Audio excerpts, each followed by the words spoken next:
Hello, everybody, and welcome to another edition of Charts with Dan. We had a very slow week, another slow week at the box office. It makes you wish you had a movie like The King's Daughter because there were no wide releases coming out this past weekend. However, it does look like there's an interesting race shaping up, one that I may have called prematurely. I'm talking about Spider-Man No Way Home and Avatar. What are the odds that we could see it outlast the Na'vi and make it to number 3 all-time on the box office charts? I'm going to break down all those numbers. We will talk about the weekend box office. But before we start that, I want to thank my partner, as always, Carbon Health. They're presenting the show, as they will be for the next several weeks. And it's great having them on board with the show because they also have a mission that I can get behind. They want to make healthcare available and affordable for everyone. That's why you can check on the Carbon Health app if there is a location near you. They provide all kinds of services, including COVID-19 vaccinations and COVID-19 testing. Even though it looks like we may have passed the peak of this Omicron surge, we'll see.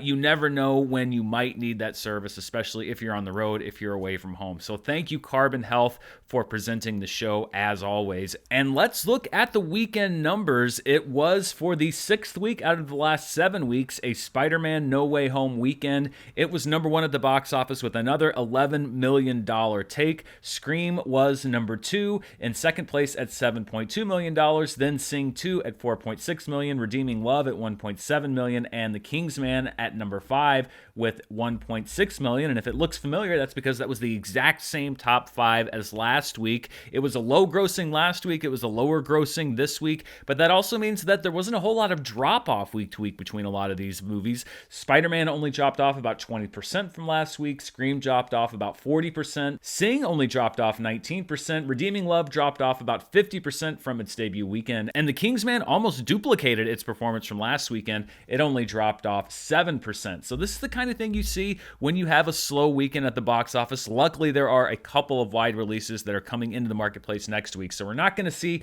this same order next week. It was a pretty sad weekend, though. If you look at the overall performance on our road to recovery, it really looks like it's a road to ruin right now, because if you look at that green line, that is the 2022 box office, another dip, and that 2021 box office, I mean, we are frighteningly close to what we were doing this time last year when there was really nothing new in the marketplace. It's just because we had Morbius pulled off the schedule. A lot of studios running scared from this last part of January, but we're looking to have a surge next week. We'll see if we can get up to that point, perhaps matching what we did in 2019. It all just depends on how Jackass and Moonfall do this upcoming weekend. But yeah, not a great start. A little bit of a bump to start week 2 with Scream's release, but a pretty inauspicious start for 2022 at the box office. Hopefully that trend will turn around as we get deeper and deeper into the year. The main story continues to be the performance of Spider-Man No Way Home. As I've been keeping track of for the last several weeks,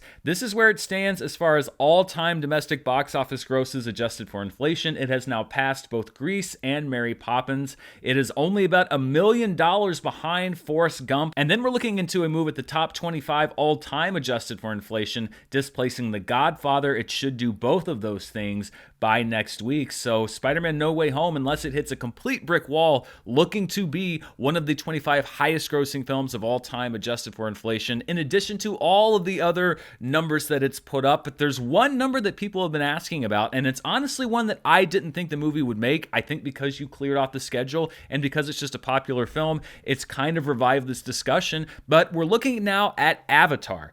Will Spider-Man No Way Home surpass Avatar domestically to become the 3rd highest grossing film of all time? This is the trend line. I've removed all of the other films. This is the performance of Avatar in blue versus the performance of Spider-Man No Way Home in orange, and you see those lines going up, but look at how Avatar kind of creeping up, closing the gap. That's because that movie did a phenomenal amount of business as it went on past its opening weekend. But the other question being, does Spider-Man have enough gas in the tank to get to $700 $760 million.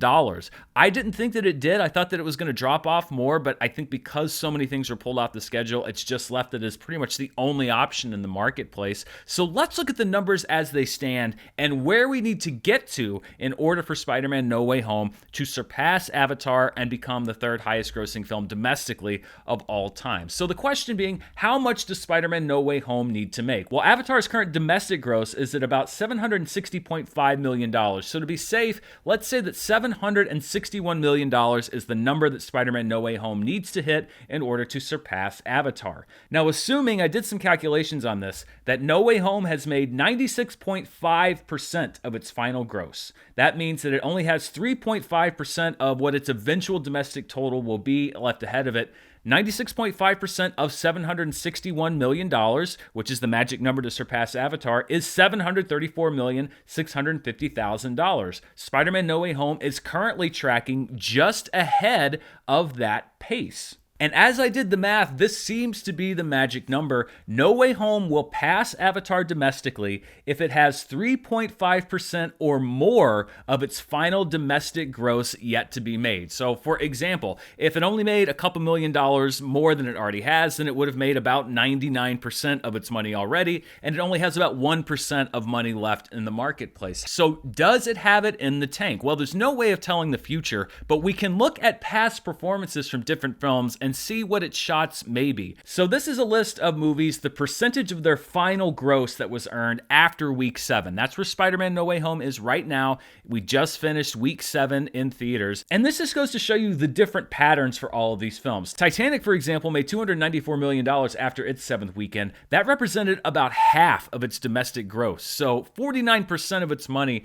after 7 weekends at the box office. You don't see that very much. Avatar made 21.7% of its final gross after the 7th weekend. So that was another movie that just had a very long run, long legs, as we like to say. But we shouldn't really be comparing Spider-Man No Way Home with Avatar or with Titanic. Those were very unique runs and runs that took place in a completely different marketplace than we have now. So let's look at some of the other contemporaries. These are the other movies that are in the overall box office top 10 domestically. These are also the other films in the Spider-Man franchise. So Black Panther made 7.1% of its money after week 7. The Avengers made 5.9%, along with Spider-Man Homecoming. The original Spider-Man made 5.2% of its final gross after its 7th weekend. Far From Home made 4.8%. The Force Awakens made 4.2%. Jurassic World made 4.2%. And Avengers Endgame made 3.9%. Now, the No Way Home goal percentage is 3.5%. If it has 3.5% more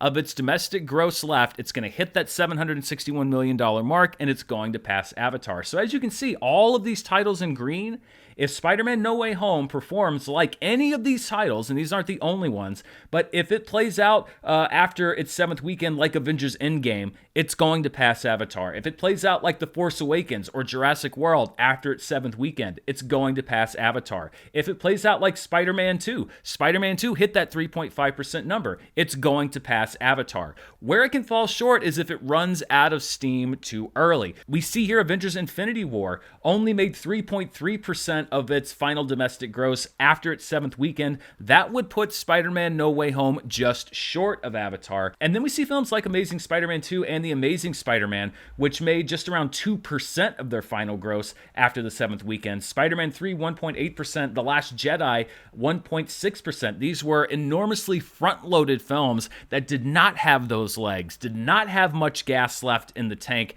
after their 7th weekend. And so if Spider-Man No Way Home performs like any of those films, it will fall short of Avatar. Which one of these films is Spider-Man No Way Home going to perform more like? Well, the evidence would suggest that it's not going to perform certainly like The Last Jedi or something like Spider-Man 3, because those were films that were very divisive in the fan community. This is not that movie. This is a very much beloved film and one that fans keep coming back to. So when you look at the odds here, I would say the odds are that Spider-Man No Way Home, even on the low end, should just eke out Avatar's final domestic gross, because so many of its contemporaries have put up the percentages that Spider-Man No Way Home needs to or more. No Way Home is actually kind of at the lower end of the percentages that a lot of these movies have put up. For me, this is a pretty incredible turnaround because I honestly didn't think it would have the longevity that it does have with the pandemic of it all, with the fact that I thought perhaps it was front-loaded, but we have here, first of all, no sign that it's going to be available on streaming anytime soon. Its reported digital release date is still about a month away, so that's another thing, is there's no indication that Sony or Marvel are going to pull the ripcord and give audiences another way to watch this movie other than going to the theater. That's something in the pandemic era that really could have pulled the legs out from No Way Home. Here we have what looks like another month or so of theatrical exclusivity. That's going to work in its favor. You have a popular film. That's going to work in its favor. So the longevity of No Way Home, I'm changing my stance here. I thought it was unlikely that it was going to pass Avatar. Maybe this is going to bite me in the butt, but I think given these numbers that it is actually now very likely to pass Avatar. I think it's going to be very close. I don't think it's going to be a blowout. But given the fact that it has stayed on top, that people keep going back, as I mentioned, it only dropped 20% from last weekend, even with the marketplace being as it is, with new stuff coming in. I think Morbius being pushed off the screens may just have pushed No Way Home over Avatar domestically. So this is something that I'm going to keep track of. I will keep track of these percentages, etc., and update you with how No Way Home is going to do. But I think we are looking at a very likely scenario where the Na'vi are looking up at your friendly neighborhood Spider-Man from number 4 on the domestic list. Before we move on, I want to thank today's sponsor, Stamps.com. We're all busy in one way or another, and one way that nobody really wants to spend a lot of time is taking trips to the post office. There's so much to do, you have to wait in line, people sending stuff everywhere. Why spend all of that time going to the post office when you can send things at a discount using Stamps.com right from the comfort of your own home? With Stamps.com, you get the services of the post office and UPS all in one place, plus you get big discounts on mailing and shipping rates. This is something that I've been looking at. So many people ask, when are you going to do merch? Are you going to do merch? Well, one of the reasons I've never really looked into it is the hassles of sending and shipping everything, of postage. But now with Stamps.com, I'm actually looking at what can I make? How can I get it sent out? Because I can send it out easy and I can send it out with the discounts available using Stamps.com. You can use your computer to print official US postage 24/7 for any letter, any package, any class of mail, anywhere you want to send it. And then once it's ready, all you have to do is schedule a pickup or a drop-off. Plus, with Stamps.com, you can get a discount of up to 40% off of post office shipping rates and 62% off of UPS rates. Stop wasting time going to the post office and go to Stamps.com instead. And because you're a viewer of the show, there's no risk, because with my promo code Murrell, Murrell, you get a special offer that includes a 4-week trial plus free postage and a digital scale with no long-term commitments or contracts. Just go to Stamps.com, click on the microphone at the top of the page and type in Murrell. That's Stamps.com, promo code Murrell, Murrell. Stamps.com. Never go to the post office again. Let's take a look at the specialty box office, or limited release. These were movies that were out last weekend in 1,000 theaters or fewer. At number 1, as it has been for the last couple months, is Licorice Pizza with another $630,000. At number 2 is an event film. Disney put this out. The Beatles Get Back, the Rooftop Concert. This is a segment of Peter Jackson's Beatles documentary, their famous rooftop concert, which was their last live performance. They clipped out about an hour of it and put it exclusively in IMAX theaters this past weekend. That paid off. It brought in almost $400,000. Parallel Mothers is in third place with $312,000, followed by the Adrian Brody film Clean. This is not the last time we'll see this movie. In 258 theaters with $162,000, and Drive My Car in its 10th week in 114 theaters, bringing in just over $100,000. Not a bad weekend for the specialty box office, and another landmark here when we look at our per theater averages. This is the first time in a while that no wide release film has been on this list. So these are the 5 biggest per theater averages, all films in limited release. At number 1 was a 4K remaster of John Cameron Mitchell's 2006 film Short Bus, which is known for its very frank depiction of sexuality and sexual activity, bringing in $12,000 in one theater. At number 2 is Get Back from the Beatles. So anyone running an IMAX screen that was running the Beatles concert brought in about $5,800. Sundown, which is a film that debuted last year at the Venice Film Festival starring Tim Roth, was in third place with just over $3,600 in 6 theaters. Compartment number 6, which is from Finland. It was one of the 15 films shortlisted for Best International Film at this year's Oscars. It also tied for second at the Cannes Film Festival with Asghar Farhadi's A Hero. That's the Grand Prix at the Cannes Film Festival. In 3 theaters, it brought in $3,000 per theater. And in 5th place was the film that brought in the top per theater average last weekend, a re-release and remaster of Francis Ford Coppola's The Conversation, still in the top 5 in 5 theaters, bringing in $3,000 per theater. Looking outside the domestic marketplace, these were the top 5 films internationally. At number 1 was Spider-Man No Way Home with $21.1 million, followed by Sing 2 with $17.4 million, Scream in third place with $6.5 million, Nightmare Alley, which is rolling out in many markets around the world following its domestic rollout at the end of last year, is in 4th place with $6.1 million, and The Kingsman in 5th place with $4.2 million. And take a good look at that lineup because it is the exact same lineup that you see worldwide. You take the domestic marketplace and the international marketplace, put them together, you have the top grossing films worldwide, and Spider-Man No Way Home remains on top, another $32.1 million added to its worldwide total, followed by Sing 2 with $22.2 million, Scream with $13.8 million, Nightmare Alley with $6.6 million, and The Kingsman with $5.9 million. Looking at where all of this puts us domestically in 2022 so far, Scream remains the top film of the year with $62 million, followed by The 355, Redeeming Love, Belle, and The King's Daughter rounding out the top 5. Aileen is at number 6, and then we have 4 new films. The first is The Tiger Rising, starring Queen Latifah and Dennis Quaid. That movie will hit VOD next week. Then we have The Beatles Get Back, the rooftop concert, bringing in almost $400,000, good enough for number 8 on the 2022 domestic box office list. The Adrian Brody film Clean at number 9, and then the documentary GameStop Rise of the Players, which hit about 250 screens this past weekend, brought in about $74,000, enough for number 10 at the 2022 box office domestically. Looking at the worldwide box office, we have our first $100 million grossing film of 2022 worldwide, and that is Scream. It has now made $106.2 million, followed by China's Another Me with $72.3 million, and The 355 with $21.2 million. The Confidence Man JP episode of The Hero is up to number 4. It goes up 1 spot with a $12 million global gross, followed by Bengaraju from India, dropping down 1 spot to number 5. Then we have Redeeming Love jumping 3 spots from last week, The Policeman's Lineage from South Korea, Katuri City Adventure from China, another film from South Korea called Pirates: The Last Royal Treasure. This was released in conjunction with the New Year in South Korea. And bringing the list to a close is Hridayam from India at number 10, dropping 2 spots.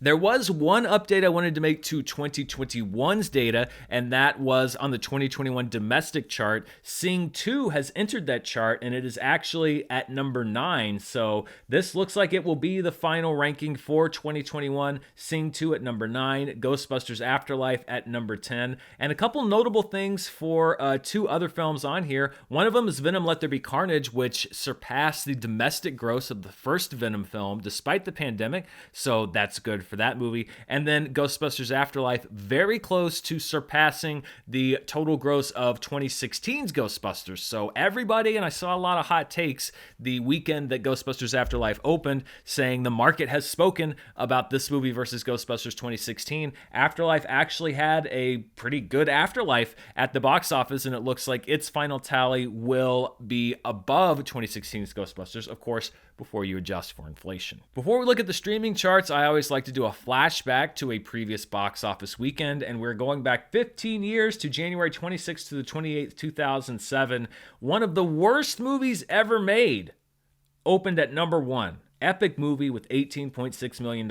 It was part of a whole series of movies that I think are just some of the worst pieces of garbage I've ever seen. I usually try to make room for, different viewpoints. And if you like those movies, that's good for you. I think they're utter trash. I would prefer a weekend like this one where nothing came out to one like this where Epic Movie was the number one movie at the box office. Smokin' Aces came in at number 2. That looks like The Godfather by comparison. Night at the Museum in its 6th weekend was in 3rd place, and Stomp the Yard in 4th place in its 3rd weekend. And then the Jennifer Garner film, Catch and Release, look at that, about $30,000, almost took the number 4 spot, but came in just below Stomp the Yard in 5th place. Before we go, as always, I like to look at the streaming charts to see what people are watching at home on the various streaming services, at least the ones that report some kind of data. Most don't. And let's look first of all at the Amazon charts. These are the movies that are most bought and rented on Amazon Prime Video. At number 1 is Sing 2, available premium video on demand. And then entering the chart at number 2 is The 355, also available premium video on demand.